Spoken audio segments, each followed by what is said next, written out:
Welcome to Wellness Wednesdays. My name is Ryan Smout, and I'm a doctoral extern at the Towson University Counseling Center. Today we're going to talk about avoidance. Do you ever deliberately avoid things you don't want to deal with? Many people stay away from tasks or thoughts that trigger stress, and almost all of us procrastinate, avoiding work that needs to get done for as long as possible. Sometimes avoidance can be good. If you're recovering from alcoholism, it's probably a good idea to avoid hanging out in bars. But more often, avoidance stems from anxiety. We feel anxious about confronting something that's scary or unpleasant, and we try to blindfold ourselves so we don't have to face the thing we're afraid of. If you avoid something like that, then that probably means you feel anxious, at least some of the time. A little bit of avoidance is perfectly natural and often isn't too big a deal. But avoidance, like anything else, can become a habit. Necessary tasks or actions can pile up as we neglect them until we feel like we're drowning under the load with no way to escape. The irony is, avoidance can make our fears persist.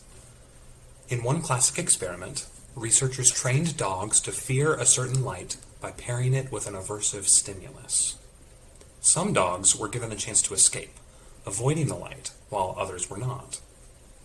When the aversive stimulus stopped coming, which dogs do you think got over their fear of the light?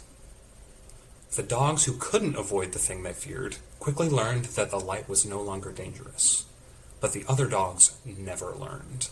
Their avoidance made their fear endure. The message is clear. Even though you learned to avoid things for good reason at first, often the avoidance itself maintains the very problems you were trying to avoid, long after the threat has passed. So, if you find yourself avoiding an aversive task or thought, what can you do about it? Try this.